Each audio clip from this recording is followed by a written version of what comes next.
Hello বন্ধুরা, তোমরা সকলে কেমন আছো? আশা করছি সকলে খুব ভালো আছো। আর আমি তনুশ্রী নিয়ে চলে এসেছি আর একটা নতুন ভিডিও। আর আমি খুব ভালো আছি আর সুস্থ আছি।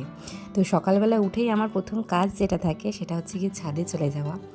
ছাদে গিয়ে আজকে তোমাদেরকে দেখালাম যে পর্তুলিকা, এই পর্তুলিকাগুলোর একটা গল্প হচ্ছে গিয়ে আমাদের পাশের বাড়ির একটা ছাদ আছে। সেই ছাদটা আমি তোমাদেরকে দেখাবো। ওদের দোতলার ছাদ, ওদের ছাদে প্রচুর পরিমাণে পর্তুলিকা গাছ ওরা এনে লাগিয়েছিল। সেইখান থেকে বীজ হাওয়ায় এসে আমার বাড়ির ছাদের সব টব, মানে প্রত্যেক টবে একটা দুটো তিনটে করে চারা হয়েছে। তো দেখালাম তোমাদেরকে যে আমার রেইন লিলির টবটা পুরো ভরে গিয়েছে। এরকম অনেক গাছের টবের মধ্যে হয়েছিল, সেগুলো আমি তুলে তুলে আলাদা জায়গায় বসিয়েছি, কিন্তু ওদেরকে আর আমি জায়গা দিতে পারছি না। কারণ হচ্ছে কি, ওরা এত পরিমাণে এসে গিয়েছে, আমার কাছে অত টবও নেই। আর পর্তুলিকার জন্য অত টব ব্যয় করব, আমাদের ছাদ ছোট, কোথায় রাখবো, তার জন্য আমি অনেক তুলে ফেলেও দিয়েছি।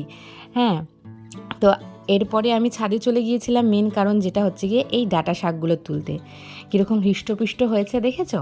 এগুলো সবই আমি কিন্তু সবজির খোসার গামলার মধ্যে বসিয়েছিলাম। আর এই লাল শাকটা দেখো, পুরো মানে কি বলবো, দৈত্য লাল শাক মনে হচ্ছে, তাই না? একটা বেশ হৃষ্টপুষ্ট হয়েছে। এই লাল শাকটা আমি শীতের সময় যে লাল শাকটা বসিয়েছিলাম না, ওই লাল শাকটার থেকে হয়তো দানা টানা হয়ে অন্য গামলার মধ্যেই একটা লাল শাক হয়েছিল। আর একটা গামলার মধ্যেও একটা লাল শাক আছে, সেটা আমি আর একদিন তুলবো, সেদিনও দেখাবো তোমাদেরকে।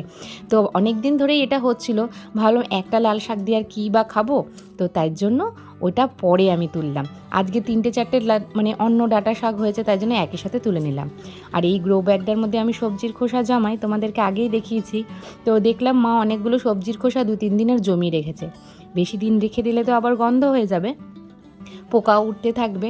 বাড়িতে ছোটো বাচ্চা কাচ্চা রয়েছে, যার জন্য আমি আবার ওটাকে ফেলে দিলাম। দেখো এটা কীরকম হয়ে গিয়েছে। এর ওপরে হালকা হালকা করে মাটি দিয়ে দিয়ে এই গ্রো ব্যাগটাকে আমি ভরে আবার এর মধ্যেও কিছু সবজি বা কিছু ফুল গাছ ফল গাছ লাগিয়ে দেবো। ফুল গাছ আমি সাধারণত খুব একটা লাগাই না, কিন্তু ফল গাছটা আমি লাগিয়ে দিই। তো যাই হোক, খুব একটা অসুবিধা হয় না। কিন্তু দেশি যে গাছগুলো রয়েছে, ধরো জবা বা টগর, এই গাছগুলো কিন্তু এই সবজির গ্রো ব্যাগে, মানে এই সবজির খোসা দিয়ে গ্রো ব্যাগ তৈরি করেও তোমরা বসিয়ে নিতে পারো। কোনো রকম কোনো ক্ষতি হয় না। একটু ভালো করে খালি ফাঙ্গিসাইড দিয়ে দেবে বা ট্রাইকোডার্মা দিয়ে দেবে, তাতেই কাজ হয়ে যাবে। এরপরে আমি ওগুলো রেখে এসে একটু কিছু গাছের ফুল তুলে নিলাম, কারণ ঠাকুমা বলল যে একটুখানি ফুল তুলে দিয়ে যা, আমি একটুখানি পুজো দিয়ে নিই। তো আমি ফুল তুলে দিয়ে আসলাম। ফুল তুলতে তুলতে দেখি হচ্ছে গিয়ে আমাদের এই যে 30 টাকা করে হাঁক দেয় না, ওই কাকা চলে এসেছে। এবারে ওনার কাছ থেকে আমার অনেক দিন ধরে হচ্ছে গিয়ে টব রাখার দরকার ছিল। আমি না বাজার থেকে টব কিনি না, কেন বলো তো? ওতে ছোট ছোট টব হয়, মাটি অল্প ধরে, আর হচ্ছে গিয়ে গাছকে বারবার খালি রিপোর্টিং করতে হয়। তার জন্য আমি এনার কাছ থেকে বালতি কিনি, একবার বসালে অন্তত 2-3 বছরের জন্য শান্তি। আচ্ছা, এইবারে আমি চলে আসলাম হচ্ছে রান্না করতে। রান্না করব বলতে হচ্ছে কি, যেটা তোমরা দেখলে ডাটাগুলো, সেইটা দিয়ে একটুখানি চচ্চড়ি মতন করব। আমরা তো একটুখানি বাঙাল, তো যাই হোক, একটুখানি না, পুরোপুরিই বাঙাল। তো আমরা আবার এইসব একটু চচ্চড়ি, ছ্যাঁচড়া এইসব খেতে ভালোবাসি। তো এইসব রেসিপিগুলো যদি তোমরা দেখতে চাও আমার চ্যানেলে, তাহলে কমেন্ট করে জানাতে পারো, তাহলে আমি একটা একটা করে রেসিপি আলাদাভাবেও দিতে পারি।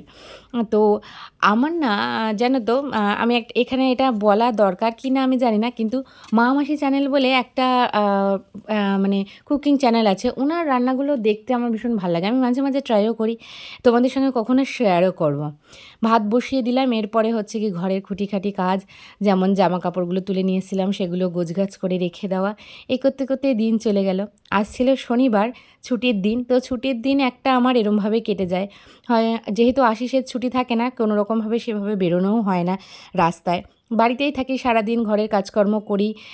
এই এখন ধরো এই নতুন চ্যানেলটা খুলেছি, এর কাজ করি, এর এডিটিংয়ের কাজ করি, ভিডিও আর এডিটিং করতে তো অনেকটা সময় লেগে যাচ্ছে দেখছি। তো যাই হোক, এরমভাবেই আমার সময়টা কেটে যাচ্ছে।